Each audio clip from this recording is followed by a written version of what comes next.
morning to our honorable speaker, that is Mr. Uphie Abdurahman. And first and foremost, I would like to thank everyone who has come to our event, that is Medan Debating Academy episode 4, with the theme Elaborating Patterns in Competitive Debating.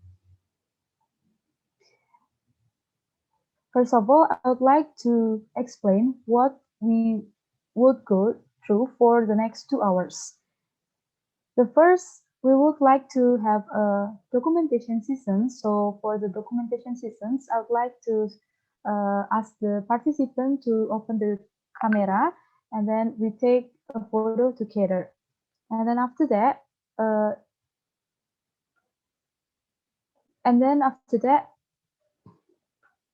it is continued by the explaining materials by our keynote speaker, and then it is continued by the question and answer sessions, and then it is continued by the analyzing deeper of the topics with the keynote speaker, and then it is closed by the moderator.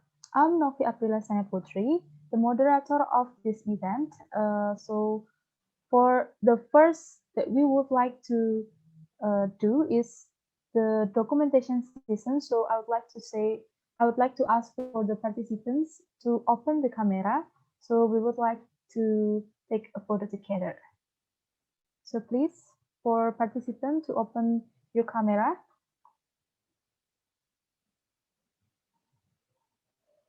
Yes, for the rest, people can open the camera sooner so we can continue our event.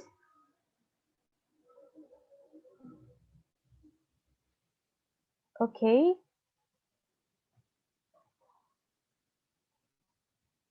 Okay, for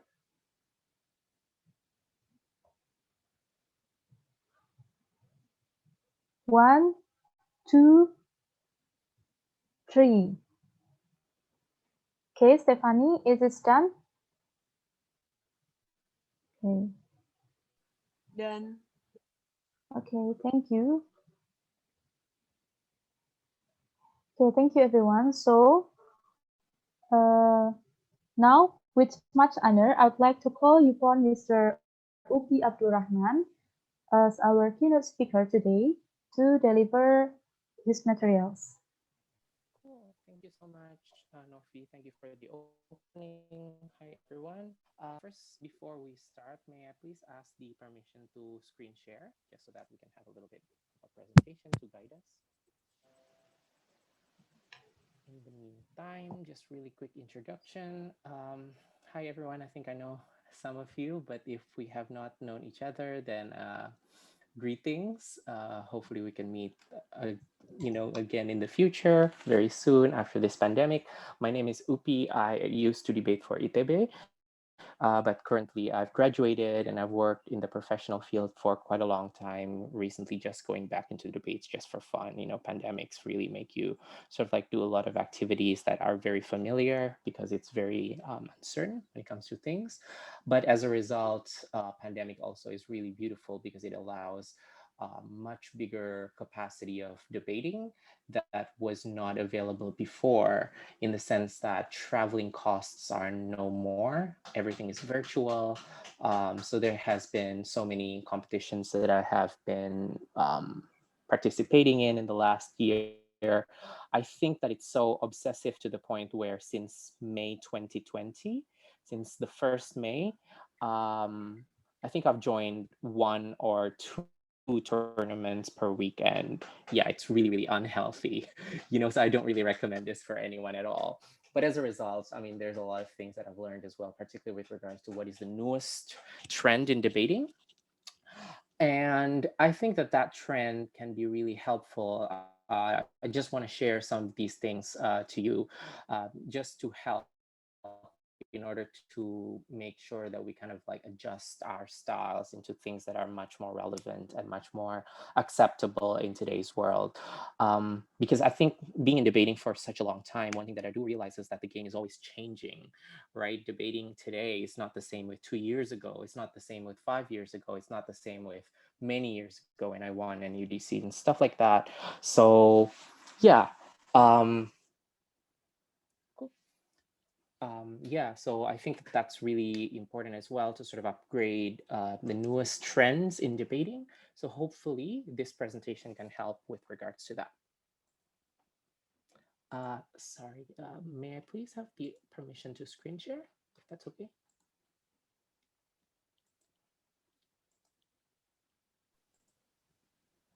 Yes, of course, Mr. Cool. Ya, masih di disabled sepertinya. Oh, Yeah. And thank you so much also for being prompt and on time. I'm so sorry. I really, really feel bad for the delay on my part because not only I was finalizing the presentation, but also I'm currently being a CA in Borneo, British Parliamentary Championship. And there's a little, as usual, round one was more messy than I expected. So that was a little bit tough. So we did have to settle some storms on that, but everything's now calm. So my attention and focus can be with all of you. Ini screen sharingnya masih di... Perfect. Thank you. Just want to confirm if this presentation is audible. Audible. Yeah, audible, obviously. Visible? Yeah, yes. Okay, good.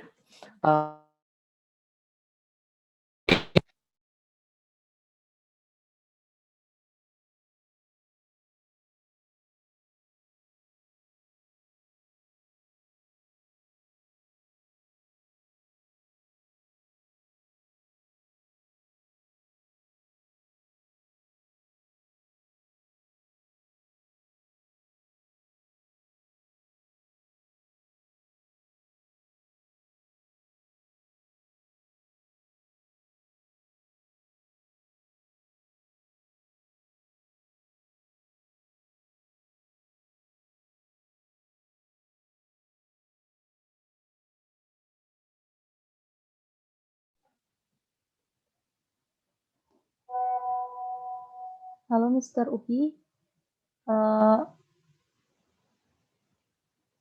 We cannot hear the voice.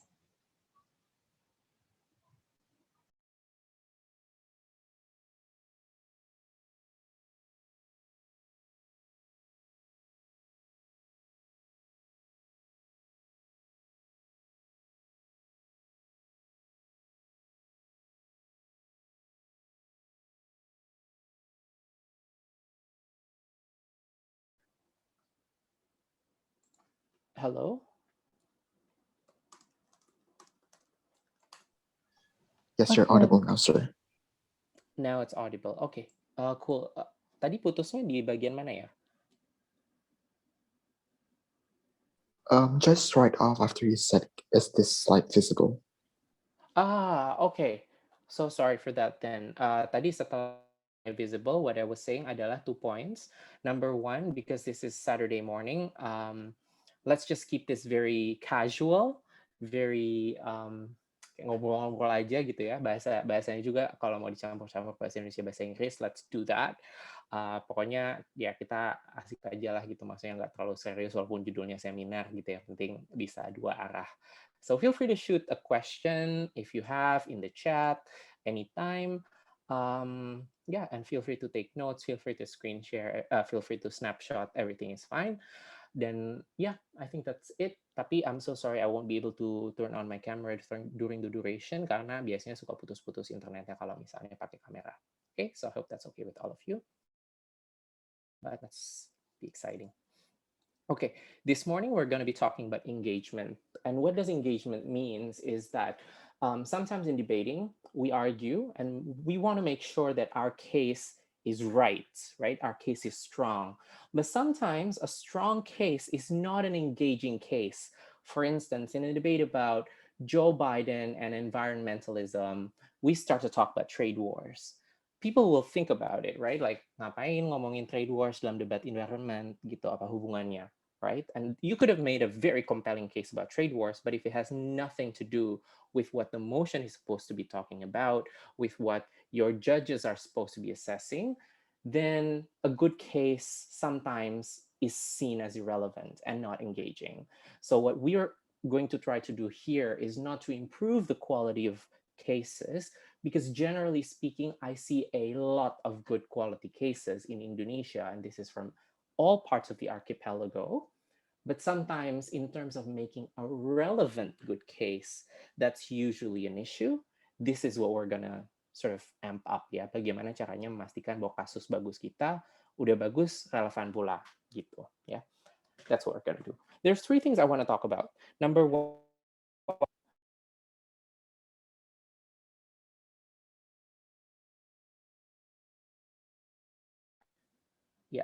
is about engagement with emotion and with a case. And number three is about, sorry.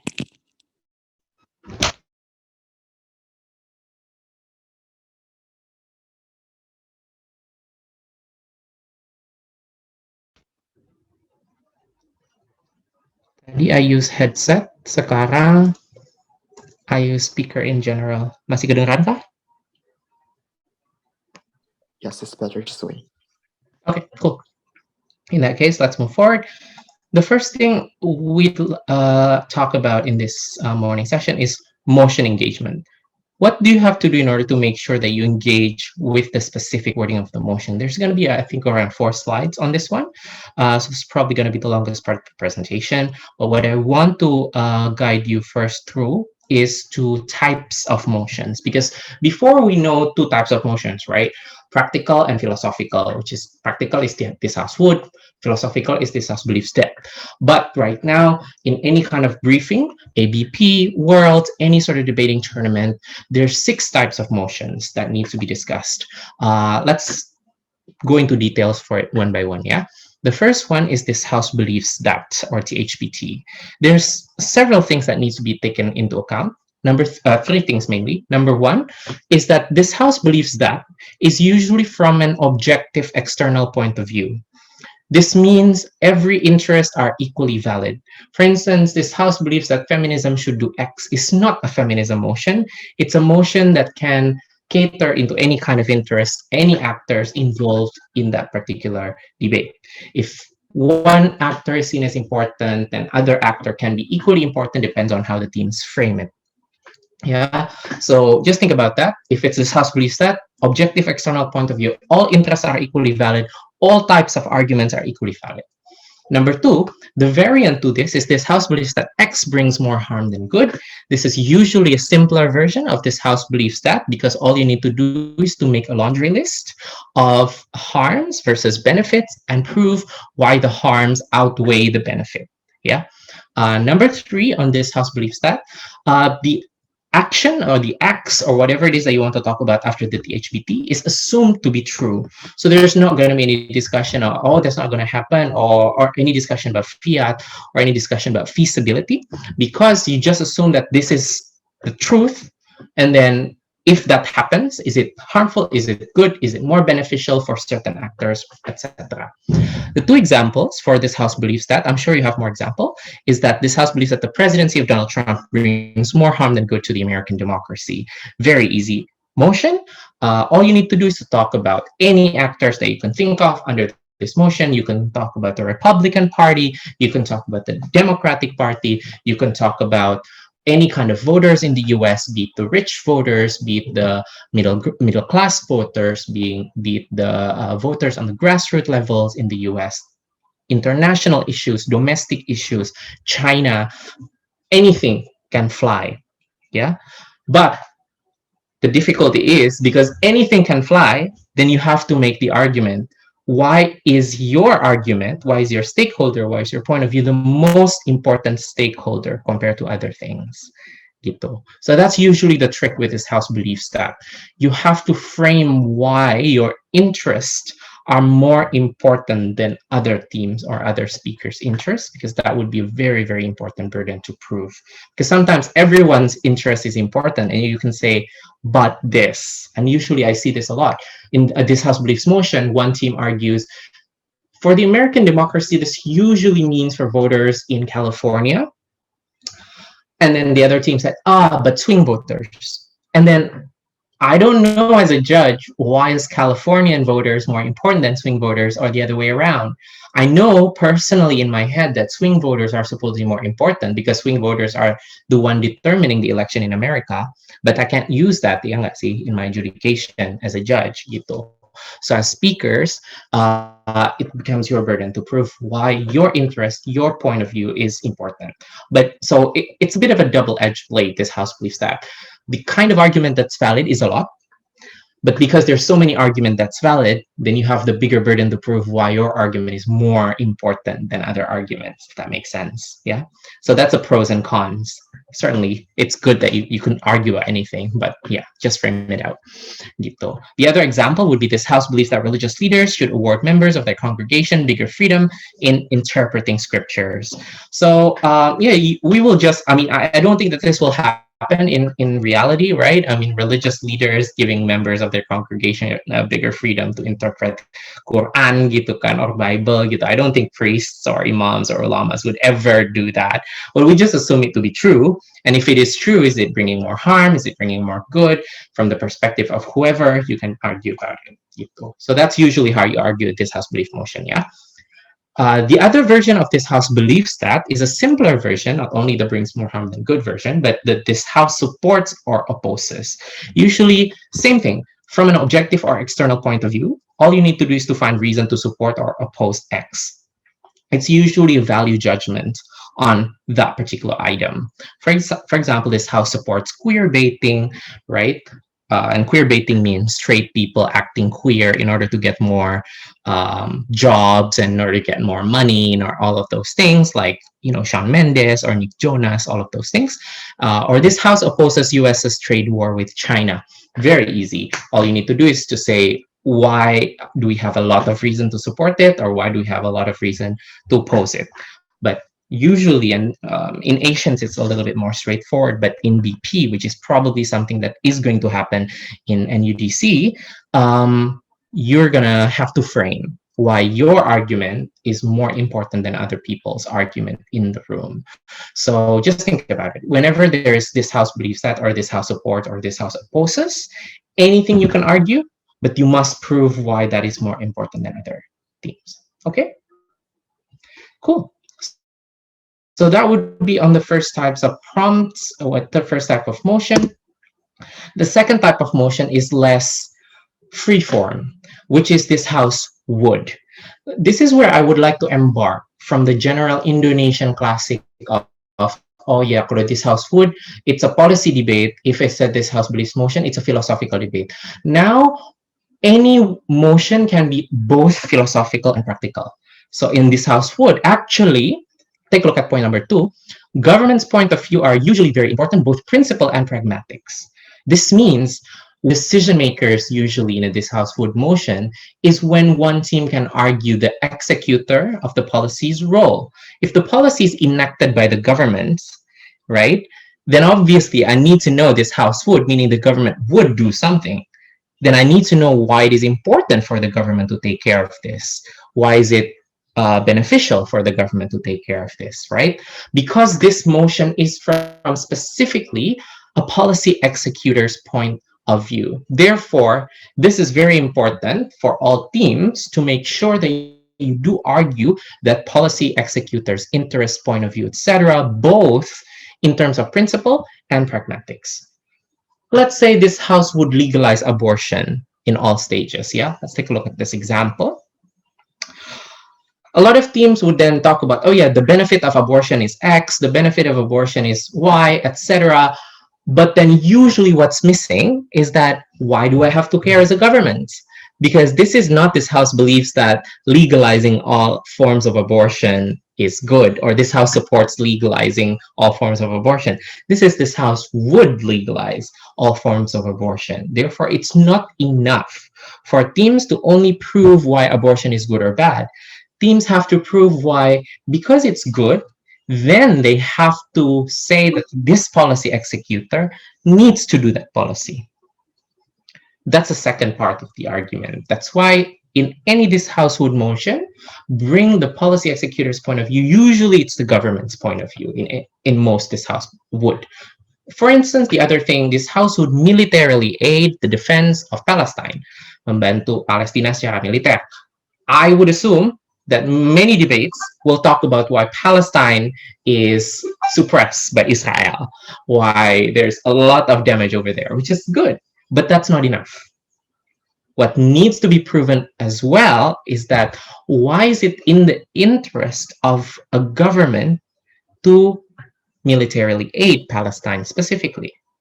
Because that's what the motion requires. If the motion is this House believes that militarily helping Palestine, it brings more good than harm or something of that sort. This House supports the military aid being given to Palestine, something like that. It's a little bit more abstract. You can argue about good or bad. But if it's would, then you have to take a look into the government's point of view, whoever it is that's executing it, be it NATO or be it UN or whatever.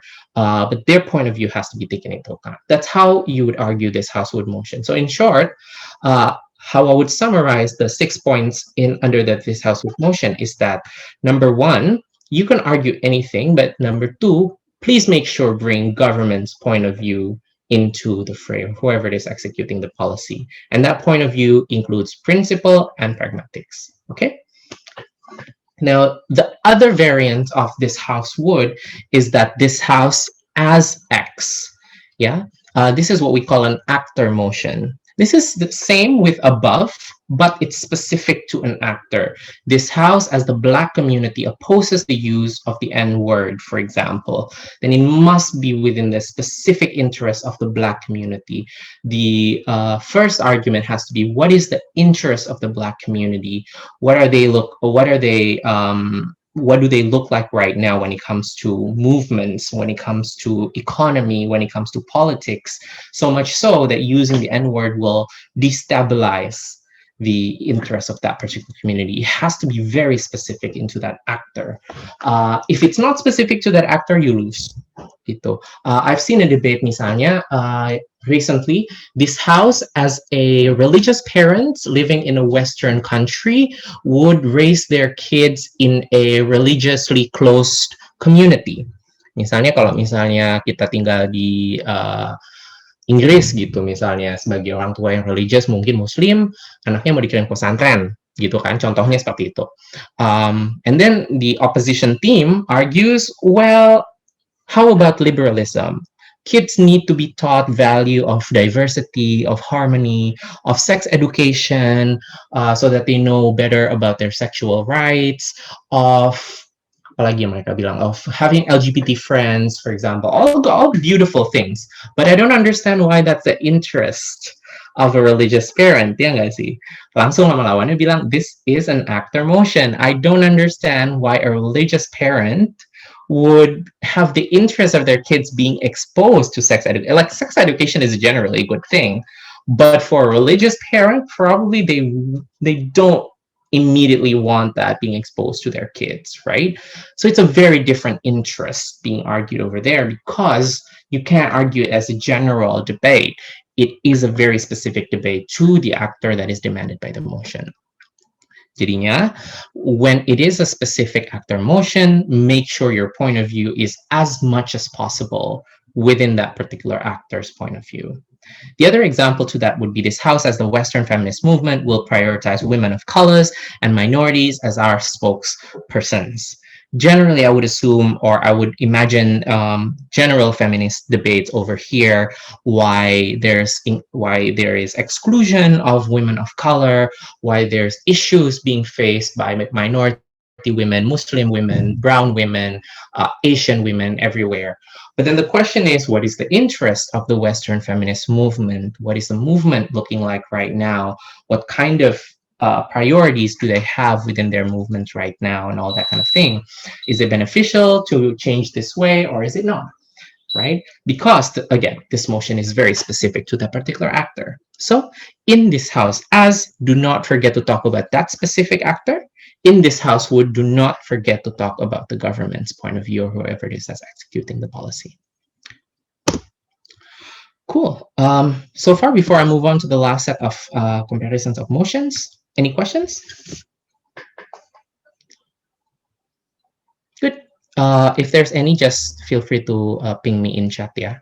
Cool. The last set of comparison and motion prompts adalah this house regrets and this house prefers. Yeah, these are the two things that require construction of something different. On this house regrets, do not forget to argue the alternate reality, because that motion requires the construction of that. For instance, what would happen in the absence of X? So what you need to do is not just to bash X, but to immediate counterfactual in government. What does that mean? Let's take a look at the motion. This house regrets the dominance of charismatic political leaders in a post-conflict state. I would imagine that the OG in this debate, yeah, opening government, would talk about, charismatic political leaders are really bad because they don't have enough administrative capacities. They don't know how to run things. They are very good orators, people like Winston Churchill, people like Sukarno, for instance. But when it comes to the day-to-day management of a certain country, when it comes to installing systems, when it comes to all of those things, they're bad, right? When it comes to doing political alliances, because they're very easy when it comes to radicalizing the society into making a certain movement, they're also really bad because in order to creating alliances within politics and between different factions in the society, you have to be more negotiation. You have to do more negotiation as opposed to, speaking in ways that are very inflammatory.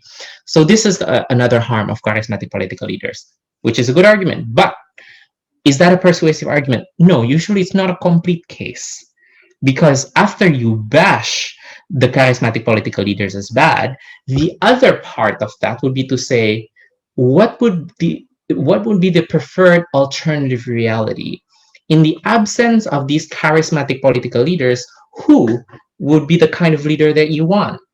Probably the other burden would be for you to say, we regret the dominance of charismatic political leaders because the counterfactual, which is, let's say, technocrats, are going to be put into the sidelines, right? In post-conflict societies, charismatic political leaders lead the movement, and then after that, they remain so long as a dictator or as a leader or anything like that, and therefore, people who are able to manage things in the peacetime are pushed to the side. This is the kind of leader that's better in terms of leading the nation in a post-conflict state, and then create a lot of the beautiful things like economy, like political concession, like stability in the long term, for instance. That's how you argue with this House regrets motion. So don't just bash, but also prove a better counterfactual as Team Gov. And then the opposite side of the House would have the same thing as well. They would argue why the counterfactual is actually worse than what is regretted in this motion. So you probably would argue status quo. You probably would argue that status quo is far less worse compared to the counterfactual and stuff like that. But basically, it's taking a look at the history. But yeah, it's not enough to just bash, yeah? That's why what I want to end when it comes to explaining this House regrets is that please just don't, please construct an alternate reality. What would happen in the absence of X? Don't just bash, but add some more examples or add some more explanations rather about what would be the good counterfactual be. This House prefers motion is the same thing almost like this House regrets, but it requires the construction of a completely new and imagined world. The counterfactual ought to play in that particular scenario. For example, this House prefers a world in which individuals can't perceive aesthetics. So it's a completely new world. It's a completely different world. It's a completely totally different reality than the one that we're seeing right now. And then you would imagine if that reality is true, how would that be? Everyone would behave in the way that's according to that particular context. And therefore, probably this motion is the one that requires the most amount of imagination. This is slightly different with this House regrets motion, because this House regrets motion only requires an alternate reality as a counterfactual. This House prefers requires an entire alternate reality as a context of the debate. So that's probably the slight difference between this House regrets motion, this House prefers motion. But yeah, don't be afraid to argue in ways that are extremely creative and imaginative when it comes to this House prefers, because that's like a lot of things that would be required to be imaginative in this particular motion. Cool. That would be on motion prompts, types of motion that would really help you in terms of case building them. The next thing that you'd want to take a look into the motion when it comes to improving the case building capacity would be the verb. There's two things that I want to highlight. Number one, this House would use, this House supports the, sorry, it's a typo. This House supports the use of the UN military assistance, or this House would use UN military assistance in the recent conflict between Israel and Palestine. Again, I think that any debate of this topic would really make debaters be excited to talk about Israel and Palestine, but that's not exactly the debate, right? The debate is about why and when to use UN military assistance, because the verb is use. So after we realize, oh, it's a this House would motion, but then after that, the verb that is specifically specified by the motion is use of the UN military assistance, right? Why is that important? It's important because if you only talk about Israel and Palestine's conflict being really bad, then the question is, okay, so why is the solution having to be UN military assistance again? Why can't we solve, we agree that it's bad, but why can't we solve it with diplomacy? Why can't we solve it with two-state solution? Or why can't we solve it with international non-military assistance, right? That can be done. That's very valid as an opposition to this motion. That's why it's very important to argue in the specificity of the verb, not the theme. Because sometimes in a religion debate, in a feminism debate, or in an environmental debate, or in conflict debates, it's like, okay, let's talk about the theme first, which is environment, religion, feminism, conflict. But that's not it usually. What needs to be argued is that specific verb, because that's what differentiates your stance and other teams' stance. I know that many world-breaking teams have done so well in the preliminaries and then got cut off in the octos, yeah, immediately as soon as the elimination round kicks in, simply because they missed this keyword in the motion, which is the verb. And that's a shame. Don't let it happen to you. Make sure you argue about the specificity of the verb instead of a general thing. Number two, the second example would be this House would significantly prioritize military equipment budget to cyber technology as opposed to physical armament. Probably this is a debate that can really make the debaters be excited to talk about what is cyber technology, why is that really bad right now? You know, you want to talk about hacking, you want to talk about the use of drones, for instance, in order to tackle terrorists. You want to talk about the cyber war between China and various other countries, or infiltrations into different elections. Oh, cyber is so cool right now. Let's talk about it. And then opposition probably would talk about physical armament being more important, you know, things like moving a lot of resources to disaster areas, or physical training, or going into different parts of the rural landscape that is very, very, very difficult to touch. The lack of bandwidth when it comes to IT and all that kind of thing. We don't even have cyber optics here in freaking Indonesia. How can we focus on cyber technology? It doesn't really make sense. Stuff like that, right? But the motion is not about that. The motion is about significantly prioritizing military equipment budget.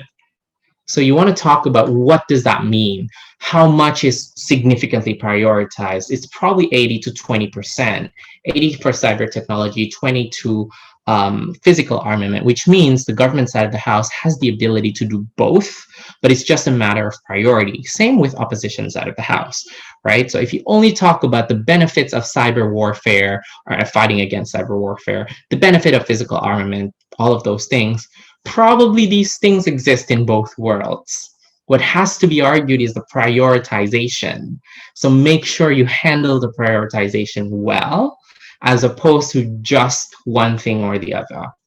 That would be why arguing the verb makes your case not just correct for the debate, but much more sharper. And because you only have 7 minutes within a BP speech or in an Asian speech, it makes the case far more sharp if you immediately start with the right thing to say. That's why analyzing the key verbs would really help you to sort of immediately talk about the BOP that is very central to the debate.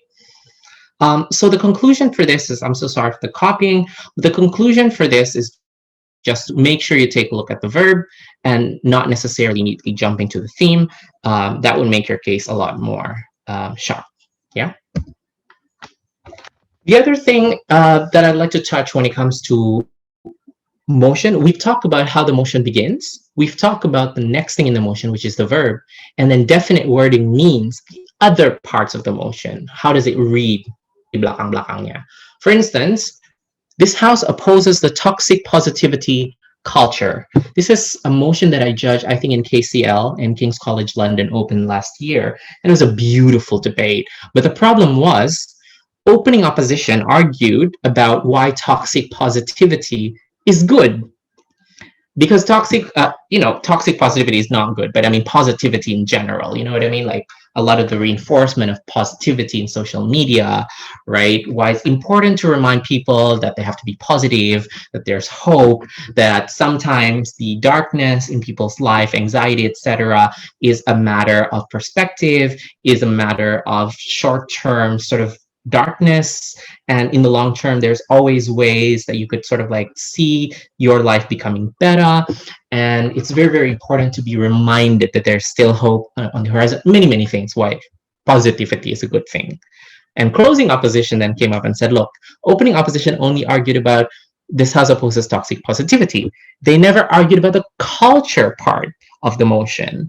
And then this motion requires us to talk about why positivity must exist, not just inherently, but as a culture. And what culture means is a massive amount of quantity, massive amount of reinforcement, massive amounts of things that people share in a way that's intense in social media. It can't just be positivity full stop. It has to be positivity as a culture. And at that point, they won the debate. They won against opening opposition at that point because, yeah, it's true, burdennya di opening opposition tidak terpenuhi gitu loh. They only fulfilled 80% of the motion's burden, yeah? And then at the end of the day, that motion requires you to talk about the culture more than just the inherent part of toxic positivity. As such, closing opposition is far more relevant. So avoid these kind of situations in which other teams are immediately deemed as more relevant to the motion simply because they understand how the motion works. The other one is that a motion that is recently appearing in Meme Segar Open. I think this is Omar's motion. This house regrets the neutral stance of celebrities with regards to the recent escalating tension between Israel and Palestinians. So notice that this is a general sort of like selebriti selebriti harus ngomong apa enggak gitu kan kalau ada konflik di IR gitu. But there is a recent escalating tension as a word. There's that word recent that's really annoying in this middle part of the motion. And what this means is that the regretting neutrality in this motion only applies or mostly applies only to recent escalating tensions. It does not apply to tensions maybe 2 years ago. It does not apply to tensions 5 years ago or anything like that. What this means is that the neutral stance is only on this one that's going to be debated. Yeah. Therefore, if any teams in the debate would like to say, oh, the neutral stance is regrettable only in this conflict, that's completely fair. Same thing with opposition. If opposition wants to say, we want celebrities to remain neutral only in this conflict and probably not in other conflicts or other parts of the conflict, that's completely fine. There's a timeline specificity here, right? Because the recent escalating tension happened starting from earlier this month in the beginning of Ramadan, May 1, I think. So if they want to say, yeah, before May 1, celebrities should be really, really loud about Israel and Palestinian conflict, we're okay with that. It's just that after May 1, you have to shut up, right? Because the motion literally says the recent escalating tension. It does not burden us to talk about all or general neutrality. That's why it's very, very important for you to be careful and sharp when it comes to understanding the burdens imposed by the specific types of motion, just so that the burden becomes extremely specific, and then you can use stuff that's going to be really, really beneficial for you to craft your stance with regards to the wording of the motion. And then finally, the last thing that I just want to touch is about as opposed to. There's a trend that a motion that is comparing between the two actors. For instance, this House would vote for Jokowi as opposed to Prabowo, in the last election that we have, or something of that sort. It's a binary motion. As opposed to is a binary motion. It's the kind of wording that really forces the opposition side of the House to have one option to pick. You cannot say in a motion, this House prefers voting for Jokowi as opposed to Prabowo. Opposition can come up and say, we don't want to do both. We don't want Jokowi, we don't want Prabowo, we want someone else. Gitu. Cannot, because the wording says as opposed to. So it's very clear. Government wants one option, opposition wants another option. This makes the case building fair for everyone. Because imagine, as an opening government, you think the debate is between Jokowi and Prabowo, and then you argue the case as to why Prabowo is bad, why Jokowi is better, and then suddenly opposition said, we don't want either, we want someone else. DPM ya kasihan lah gitu kan, kayak nggak adil gitu loh. Atau misalnya kayak this House prefers voting for Donald Trump as opposed to Bernie Sanders. It must be about Donald Trump and Bernie Sanders. You can't just simply say, oh yeah, we want to argue about Elizabeth Warren or somebody else in American politics. Gitu kayak nggak adil. So as opposed to has to be very specific. Okay, cool. Why is all of the things that I just mentioned earlier important? 3 things. Number 1, for debaters, it really helps with your case building to know what the motion requires out of you. The more you're very, very good at knowing what the motion requires, the faster your case building time becomes. Because now you don't only have to think about, aduh, argumennya apa ya, dan mana nih argumen yang lebih penting daripada yang mana, but you can now prioritize. We better start arguing about this first. Misalnya kayak tadi, this House would berarti government's point of view dulu. Gitu. Kalau misalnya this House would use military invasion in the Israel conflict, okay, berarti argumen pertamanya bukan Israeli-Palestinian conflict. You can deprioritize that. All you need to prove adalah use of military invasion itu kapan harus dilakukan, and why is that important, standarnya apa aja, thresholdnya apa aja, etc. And then after that, you can move into the specifics of the conflict. Kalaupun specifics of the conflictnya tidak tertackle, it doesn't really matter, as long as you've argued why using it is important. So it really helps with the case building process, because as Julia Bose from Sydney once said, BP is an issue of the economy of language, and that means your language and your use of time and everything has to be as economic as possible. Maksudnya ekonomis gitu, jadi maksudnya sehemat mungkin gitu kan, sestrategis mungkin. Nggak usah spend so much time on things that are probably less relevant. That's why if you can focus your case building on the more important things, that really can help you maximize that 15 minutes amount of time, which is very, very short. In Asians, it's probably less grueling, this short amount of time, because you have 30 minutes between 3 speakers. But if you know how to do a case building well in 15 minutes, then you probably will have less issue in a 30-minute setting juga kan, gitu. So yeah, it's helpful. Number 2, for debaters, and I would really encourage you to take a moment to decide what the motion really is about. Gitu. Jadinya kadang-kadang kita ngeliat motion, yaitu tadi, oh, maybe we just want to talk about the theme first, or let's talk about the thing that we know about first most, but that's probably not the main burden of the motion. Or you probably miss the key nuances of the motion's burden. This happened to me all the time. This happened to various debaters across the globe all the time. So this is a very, very common mistake. Just make a reminder, take a moment after you see the motion to decide, what is this really about? If it's that this house believes that, then set the case accordingly. If this house would, set the case accordingly. If the verb is different, set it accordingly, etc. Yeah. Now, that's for debaters. Conclusion number 3 is for judges, please impose these burdens to the debaters. Not in a way that is punitive, jadi bukan mempunish, but it's about awarding those who do, who fulfill these burdens, yeah, and demanding symmetrical burden and their applications to the opposition, gitu, to lawannya.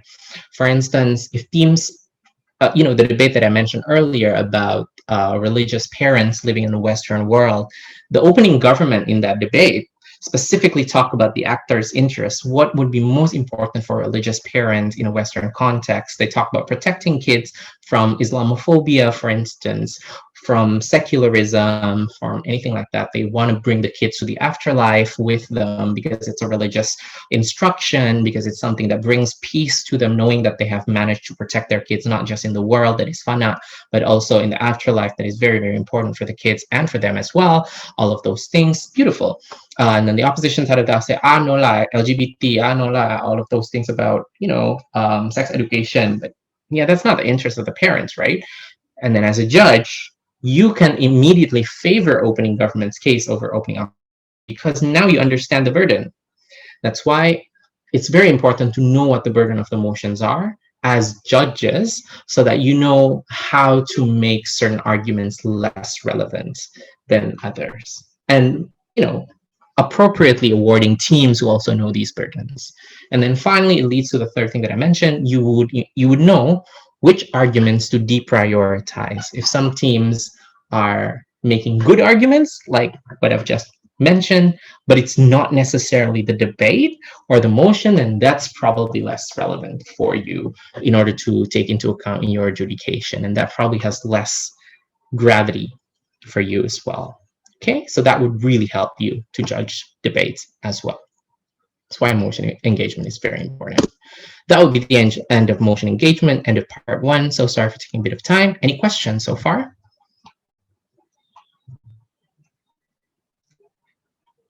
No? Okay. Hello. Oh, yeah, go ahead. Hello, P. Okay, I want to ask one questions about sometimes it's happened in novice and newbie speaker that spend a lot of time to explain about the background, mechanism, definition, and stance.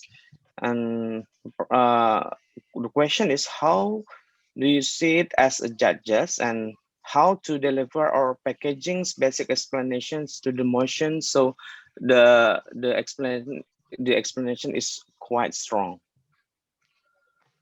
Explanation for the case, you mean? Explanations about the basics, things like a background, mechanisms, definition, and the stance. Okay. What I would recommend is to probably not use the classic structure of, background harus duluan, kemudian model harus duluan, all that kind of thing, right? And this is something we're used to. I also see the of member speakers, especially in member Golf and member Op, this is the first speaker of both closing teams, to always use the same strategy, which is rebuttal first, extension second. This is not strategic. Why?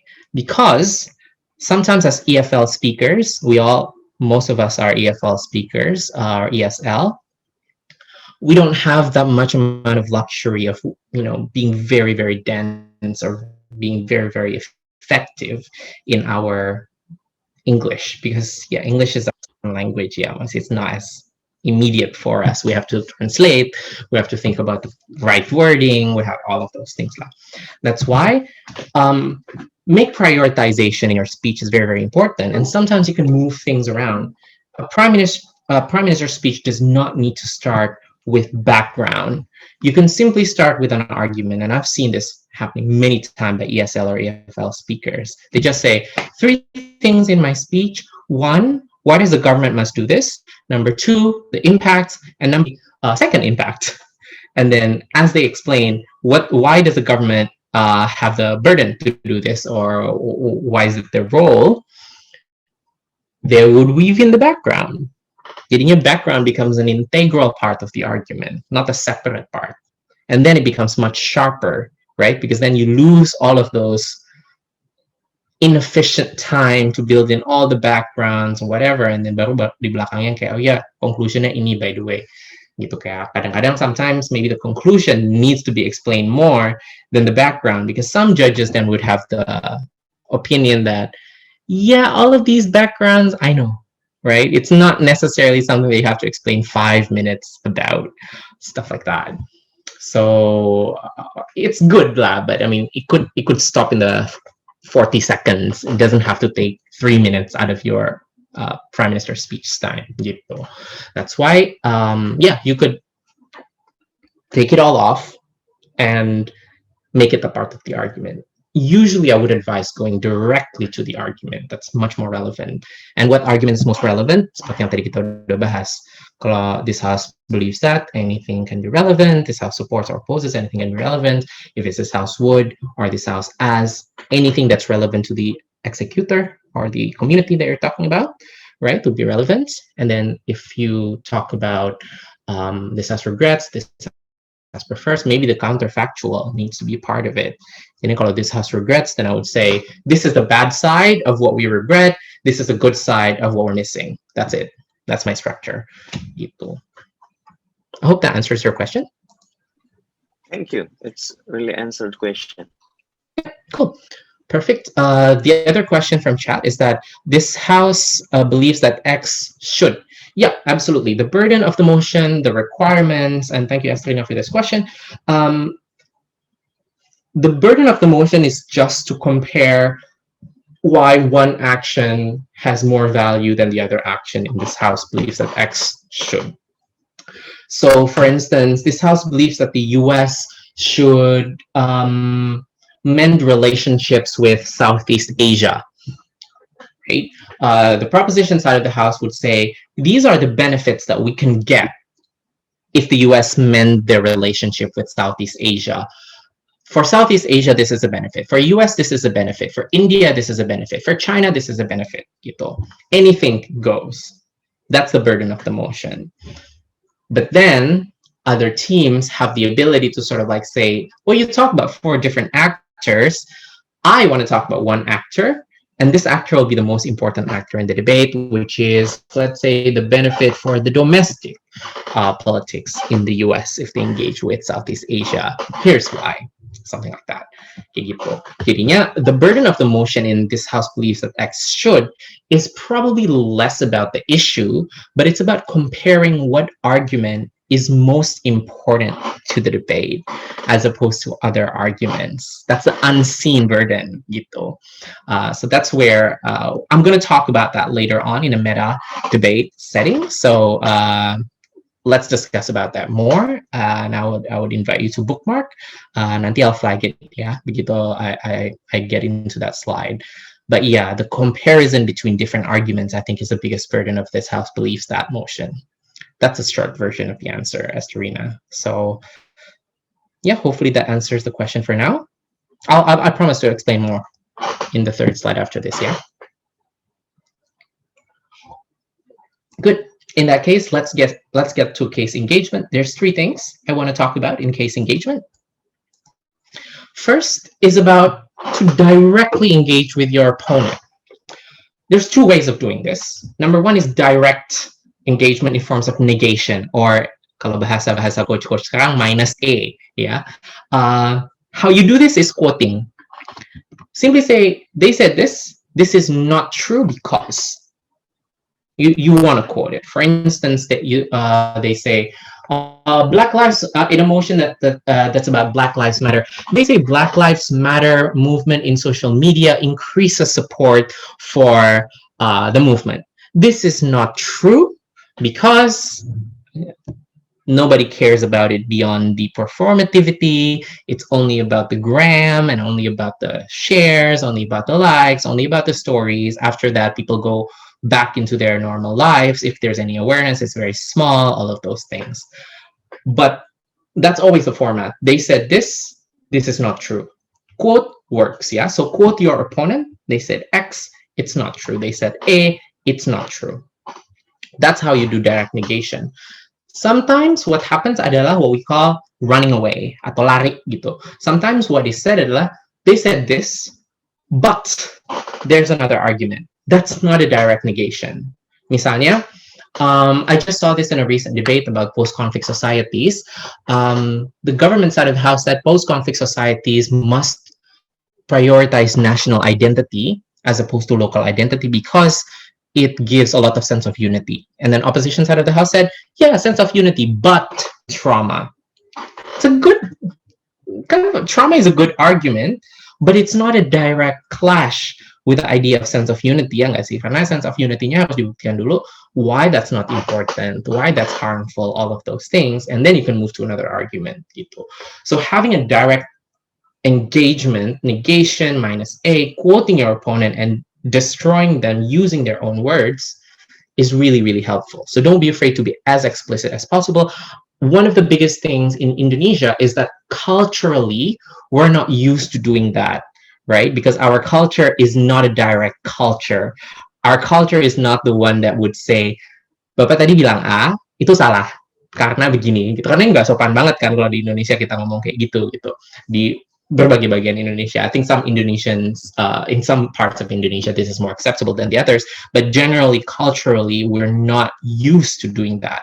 If you go to Europe, for instance, they would say it really, really viciously, immediately, and in India, because their culture is just like that. Kalau salah langsung gitu dia masalah. Makanya mereka sangat natural gitu when it comes to direct engagement as opposed to us. Therefore, cara kita ngakalinnya, they just always remember in your mind that you have to be as direct as possible, as simple as possible. Quote your opponent, say it's wrong. Yeah. If you cannot say it's wrong, do a deflation. What a deflation means is to say it's true what you say, but not as intense or not as likely as you said it would. For instance, Black Lives Matter adding awareness. Yeah, it's true lah, but it's not as big as that. Because the awareness is probably only going to be stopping at understanding about who the hell is George Floyd, about Derek Chauvin, but then it stops there. Nothing else happens. So it's not like it's so meaningful, that awareness. It's only very, very marginal, very, very minimum when it comes to what we can add to this. Yeah. That's how you can directly engage as well. You quote, and then you say the effect is smaller than what they argue or what they promise you. Those two ways. Pertama, bilang bahwa itu salah. Yang kedua, bilang bahwa itu nggak sepenting itu. Note bahwa direct engagement, one, is mostly mitigatory. Mitigatory means only reducing the persuasiveness of the opponent, but not increasing the persuasiveness of your case. Itu kayak cuma ngurangin aja gitu porsinya kasus mereka dan persuasif dan efeknya sebesar apa. And the reason why this is mostly mitigatory and usually negation and minus A, why that's mitigatory adalah social events is not a binary. So you can never ever say that it won't happen. For instance, Black Lives Matter and increasing awareness. It won't happen because people will just not think more about it. Nggak mungkin you can ever say that. It just doesn't make any sense because there will be some people who are getting more aware of the issue. Ya nggak? Maybe 10% of the people. There will be some people who is exposed. Nggak mungkin nol banget gitu. That's why it's not a binary. It's not an either or. So saying one thing won't happen usually isn't necessarily true. What you would say is that something has less percentage of happening as opposed to the other. You want to nuance it because you have to admit that on some percentage, their case is not destroyed to zero. Gitu. Cuman berkurang aja gitu persentase dari itu jadi benefit karena berbagai alasan yang you say. Gitu. Because social events is not a binary, it's not an either or. When you prove that that's not going to happen, it doesn't become true. It only mitigates the opponent's arguments, not destroying it. I rarely ever, if ever, see a complete destruction of one team's case. I can only see it being mitigated. So I think that there's a limit, what I'm saying, to case engagement in a direct way, because in social events, there's no such thing as reducing it 100% to zero. No, any arguments you argue would not have any impact in terms of decimating it to zero. There will always be a healthy chance of the opponent's argument manifesting either 10%, 5%, anything of that sort. All you can do is mitigate. And that's why it's not enough to win. That's why case engagement in terms of direct is important to reduce the persuasiveness of your opponent. That's not enough. So what can you do after that? The second part of engagement means trading off. What is a trade-off? Trading off means saying these three things. You can say, I agree with what you say, but it's not the time to do it. We can do it later. Or, number two, you can say, I fully accept what you say. I agree. But in the best case scenario of that happening, it's still less damaging compared to what will happen on the other side. Or the benefit that you get will still be far less than the damage that you will get, something like that. Yeah, and that's why even in the best case scenario that it happens, you can trade it off. Finally, the idea of low delta. What does low delta mean? Low delta means you get something on your side of the house, but it's not as much. For instance, BLM again. In a BLM debate, probably teams would argue that, oh, okay, there will be more a negative perception towards the Black protesters if violence is done towards them. And then I remember this team from Philippines just simply said, I agree that there will be all of these negative perceptions, but look, Black people, in terms of racism in the US, have already been seen as really, really bad right now. How much bad are you talking about in terms of addition of this bad reputation? They're already being seen as criminals, they're already being seen as really, really bad in the society. Done. So probably if you add a little bit to that, it's okay, because low delta, right? The difference between the status quo perception of negativity and additional negativity imposed by the violence is very small, but the benefit we get is much bigger. That's why low delta is important, because it goes into the previous thing that we talked about in the previous slide. After you deflate the persuasiveness of your opponent's benefits or harms, whatever, and you say that it has low delta, you can simply say our benefit is bigger or their harm is bigger. And then you win comparatively. That's why trading off is absolutely crucial as a strategy, because it does argue the best case scenario of your opponent. Bahkan saat kasus mereka benar sekalipun, masih lebih sedikit gitu mereka dapatnya benefitnya, atau harmnya tuh masih lebih sedikit daripada harmnya kita gitu. Okay? So do a lot of trading off, do a lot of concession with your opponent, agree that probably their case can be right to a certain extent, but we can solve it another way. You don't have to make a perfect case in a debating. The other thing that you can do in terms of trading off is what I call flip. And this is something that I see a lot of Israeli debaters, really, really smart people do. Yeah. What flip means is that you argue that their harm is actually not a harm, but a benefit. I see this happening in a lot of religion debates, for instance, because a team that criticizes religion would say,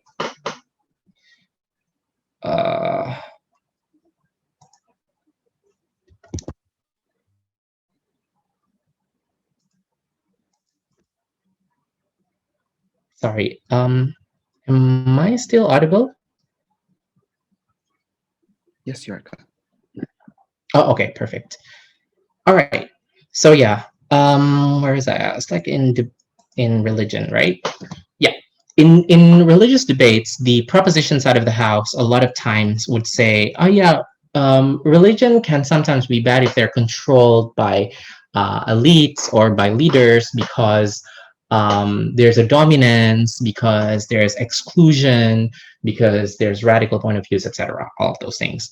And then opposition, I think one of the most brilliant cases I've ever seen in a religious debate was simply say, control is actually really, really good in religious settings, because control means that a lot of people feel much safer with that control. They don't have to be as responsible for their own life, and therefore it gives them a sense of safety, because now their life is on the hands of the religious interpreters or whatever, not necessarily on them.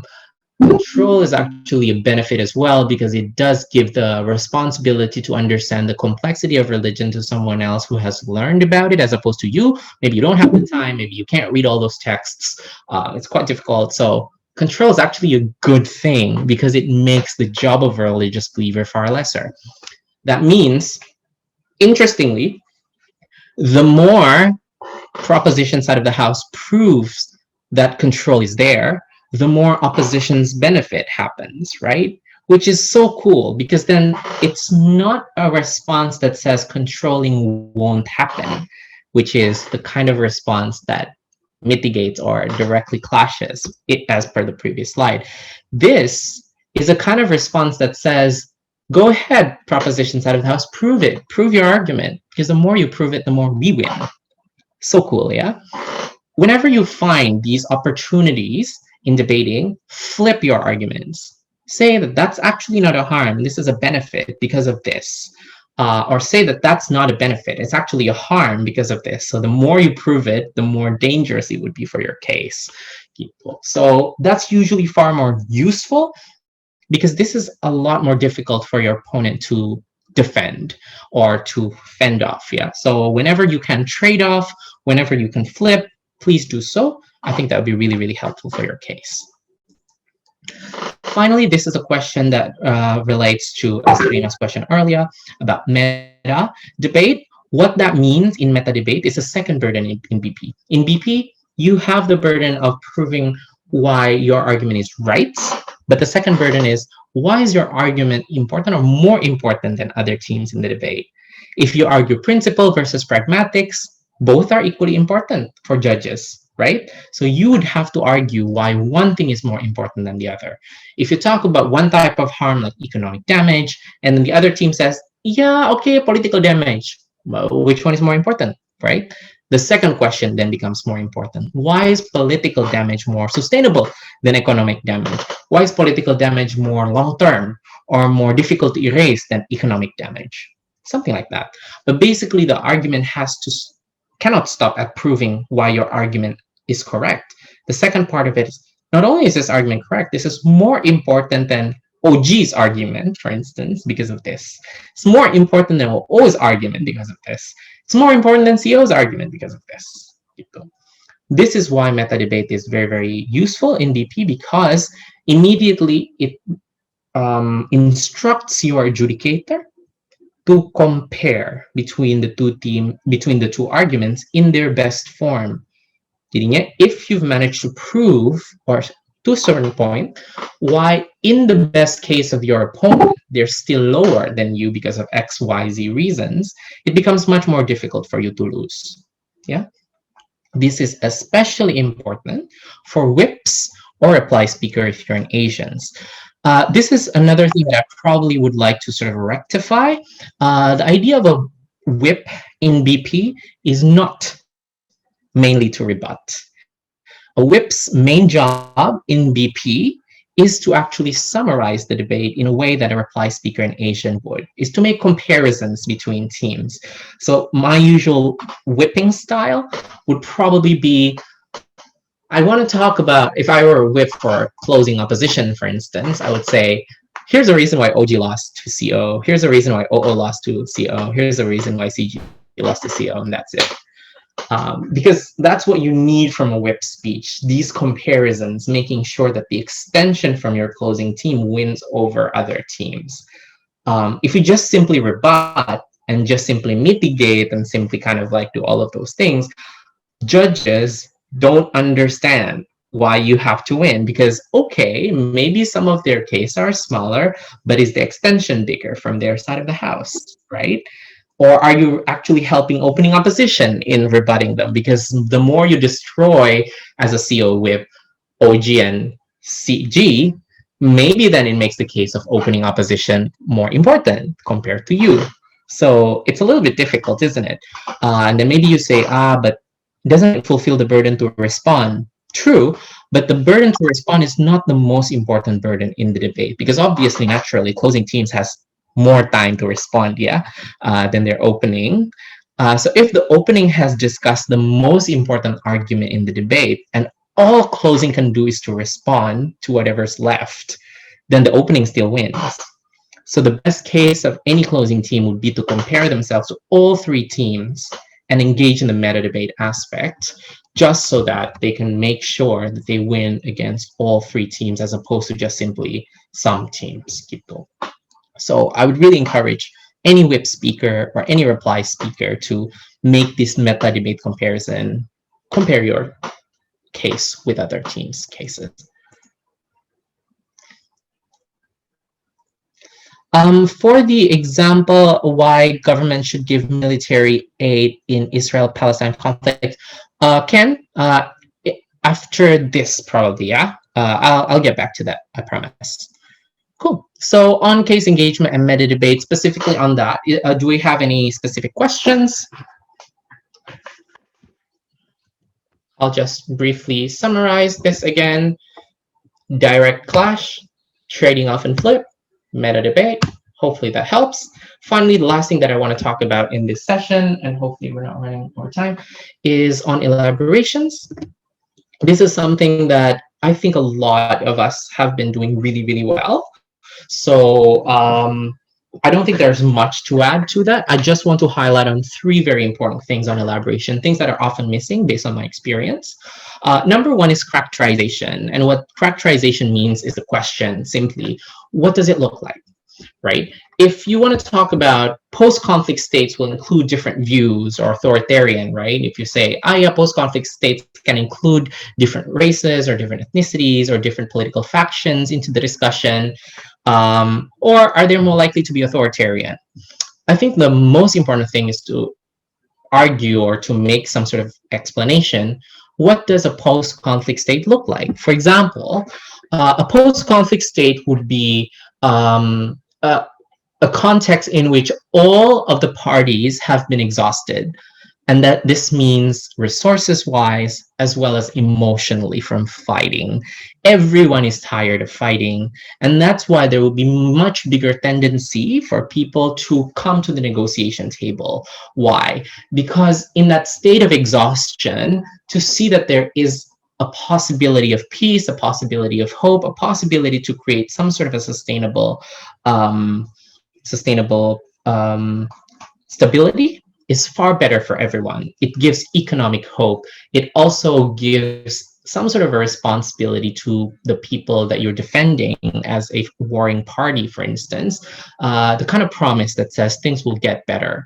Usually this is the goal of that political movement of itself from the first place. So because of that, the tendency to want to go into the negotiation table, accommodating different views, is actually big in a post-conflict state because exactly of that particular setting.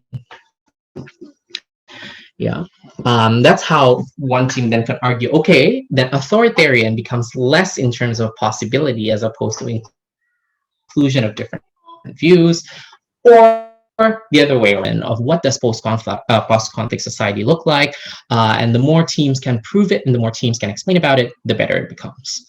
The other thing is, for example, Instagram posts will lead to fetishization of body image or empowerment, because both are equally plausible, right? You can't just simply say as OG, oh yeah, Instagram posts are bad because body image issues. A lot of people then will want to do plastic surgery.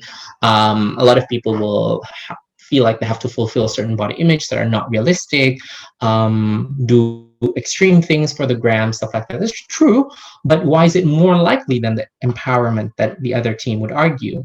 So probably you want to argue, what does it look like? What does Instagram post look like? Oh, the algorithm, oh, the veneer, or the filters, or the illusion that this is the reality when in fact it's not. or the amount of time that people consume Instagram per day, which is probably 8 hours a day in total. And this is in every single moment where you have free time during the day. It's so close into your hands, right? So the more you can prove what does Instagram post and the engagement of users to Instagram posts look like, the more you can prove the intensity of why fetishization will be more likely compared to empowerment, vice versa. So argue this. What does it look like? That would really, really, really help your case. Number 2 is mechanization. After you argue what does it look like, then you argue the next thing, which is how do we get from point A to point B, and how do we get to point B, from point B to point C, stuff like that. Basically, the step-by-step and the process analysis has to be as robust. Make sure you don't necessarily explain one thing and then, yeah, because it's like this, and the conclusion is that we get peace or we get better stuff or we get violence, all of those things, which is something that we see all the time, right? So make sure you mechanize how we get from point A to point B in a process analysis that's stronger, just so that we can sort of make sure it's not necessarily a huge jump. Number 3, I think this is the most important thing, is intensity. Assume that you have proven certain things like, oh, there will be some economic damage, or there will be some increase of violence, or there will be some oppression. Good, but how bad is the oppression? Because if it's just like some oppression, then maybe it's easier to trade off by your opponent, right? So proving that oppression will exist is not enough. You have to prove that bad oppression will exist. And therefore, it needs a characterization of how much of a bad thing will manifest, etc. Yeah, so just remember for the different, how do we get from point A? If it's harms, yeah, but if it's benefits, you have to argue how good as well, symmetrically. Cool. So basically, that would be the end of the presentation. Thank you so much, everyone, for listening to that. As promised, I would answer the 2 previous questions that has been raised from Ahyat in the chat. Please give us example as an argument in case why government should give military aid in Israel and Palestine conflict. Absolutely. I think the example for that is very simple.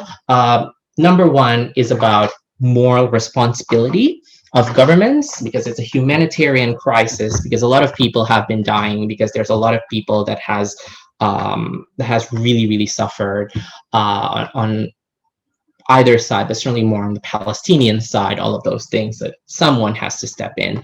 Number 2, it's important for governments to be part of a negotiating table, because in the war itself, I mean, certainly people have very, very different interests. Israel have a very different interest with Palestinians and all of those things, and therefore a mediator is necessary. And that's why governments need to then step in using a military aid in order to fend off attacks and ensuring that negotiation can happen in a peaceful setting. So probably those 2 arguments is why the government should give military aid in that particular situation, just to ensure that there is a relative peace for peace talks to happen, and then the moral responsibility aspect to that. And then probably the 3rd argument for that would be to say the signaling effect would be really, really good. Governments would be seen as as somebody who takes care of conflicts, and this is a really good signal in order to show to the people in the world, in order to show to the domestic party, for instance, if it's a government of Indonesia, if it's a government of the US, it's always really, really beneficial to show that you are part of the solution to a global conflict. It improves the perception of that government in the eyes of many parties. So that's really, really a good interest as well for the government to take part into it as a signal. And then maybe that can trickle down into more societal action and stuff like that. So those are the 4 things that probably could be an argument as to why the government should give a military aid in the Israel and Palestine conflict. So don't kind of dwell in terms of, yeah, the Israelis are attacking the Palestinians right now. The Palestinians are really suffering. Yeah, we get it. Like probably that could just finish in like 30 seconds of your speech, because this is something everyone will concede, but the specific benefit for governments, yeah. So that question is absolutely accurate. Good. The other question is from Rayquaza. I think it's the name of a Pokemon. It's a really cool name. Cool. So how do you prove a principal argument being more important than pragmatic argument? That would be the question. The principle being more important than pragmatic argument being proven can very easily. What you can say is that pragmatic outcomes have many, many consequences, right? What you would do is to neutralize benefits and harms over here, because you would say the benefit that they argue is probably symmetrical with the amount of harm, right? They say X benefit, Y benefit, Z benefit, but there's also other kind of harms that may happen. The second thing is consequences are always very, very difficult to predict because you have unintended consequences. The US had really, really good intentions in terms of stopping quote unquote communism in Guatemala and Chile, whatever, and then they do a lot of these invasion diplomatically, right? Figuring out how the election should work and then giving money, all of those things. Supposedly it's for a good reason, but the outcome is super bad because then it installs really, really bad governments, really corrupt governments, all of those things. What this point is trying to say is that consequences are often really, really difficult to predict. That's why any pragmatic arguments in the debate are questionable, at best symmetrical, at best awash. And this is the kind of wording that many debaters today use, yeah, symmetrical, awash, everything is the same on both sides. In order to prove that the pragmatic arguments does not have any difference. After you prove that, then what is the difference in this debate? If everything is the same, if benefits and harms are the same, the principle. We argue on the right side because this is the right thing moralistically to do. We fulfill a moral obligation. We have a lot of a bigger moral high ground. And therefore, in terms of fulfilling responsibilities and principle, we're more important. They don't have this thing on their side. We do. The other thing is a principal point is something independent of results. Even if the results can move into different ways, can lead to different consequences that are unintended, as long as we have solidified a very strong and unquestionable principle argument in terms of why this is very important, then that result matters less because we have fulfilled that particular principal obligation in the first place. Because obviously, if people say, oh yeah, at that time partitioning Sudan is particularly bad, or various other international endeavors or various other examples can be really, really bad in the future, and we didn't predict that, sure, we'll take that. But we can live with the fact that we know we've done the right thing. And that's more important and more definite compared to anything that is susceptible to suspicions as well as speculation in all parts of the debate. So usually that's my strategy in terms of proving principal argument being more important than pragmatics. The pragmatics are always difficult to assess. It's always dependent on scenarios, are always symmetrical when it comes to the amount of benefits and harms, and therefore you can't really decide one way or the other. Principle, on the other hand, is much more definite. So I hope that answers your question. Absolutely. The next question is from Novia about any tips on determining the burden of proof. Absolutely. There's 3 burden of proofs that usually ought to be answered in a debate. Number 1 is the burden of proof from the motion, right? And this is something that we've talked about earlier. The way that the motion is worded, specific words within the motions, as well as the verb of the motion, yeah? Those 3 things. Number 2, the burden of proof that is inherent in the kind of argument that you want to prove. For instance, this part is about this, about elaboration. If you want to argue, for instance, giving a lot more military budget for cybersecurity brings more betterment to the military than, focusing our subsidies and budgets on physical armaments.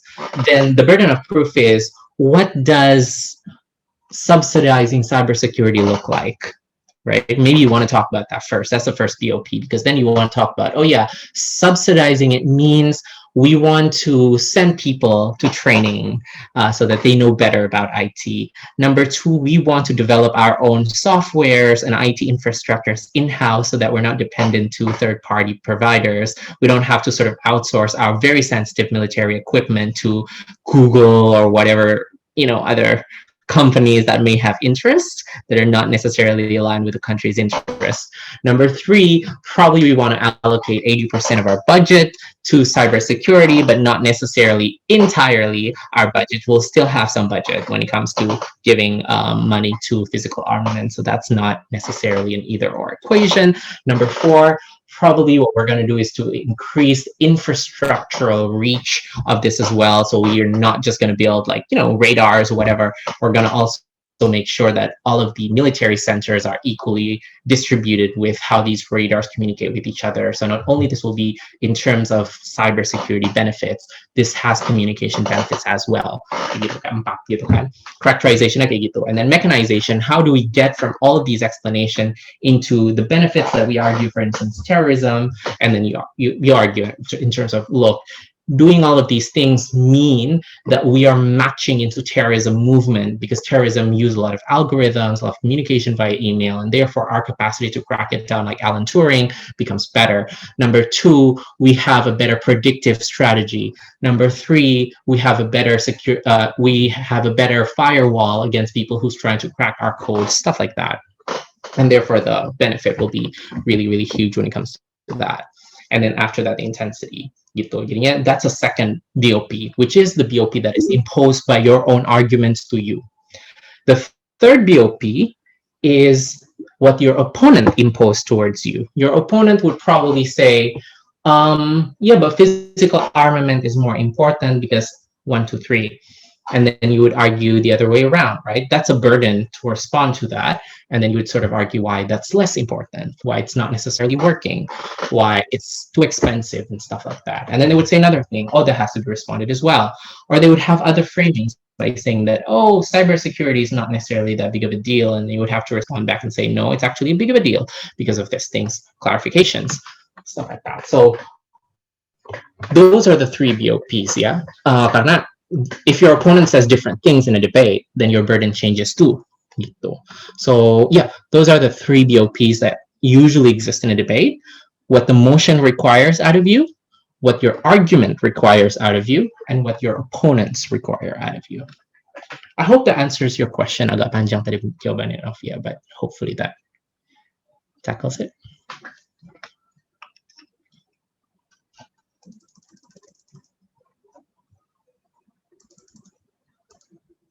All right, perfect. Do we have other questions?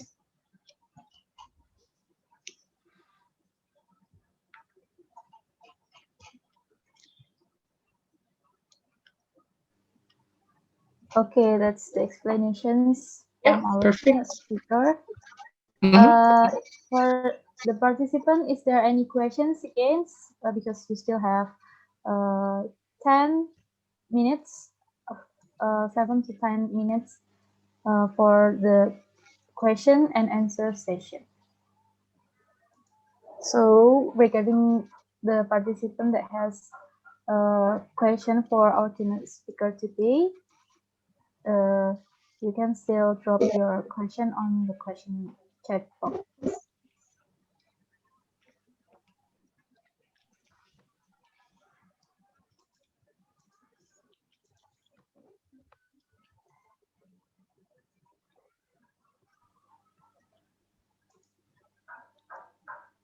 Yeah, if not, I think that hopefully that addresses all of the concerns from you. I would just like to close the session by saying thank you for your attention. Sorry if I speak a little bit too long and sometimes a little bit too less structured.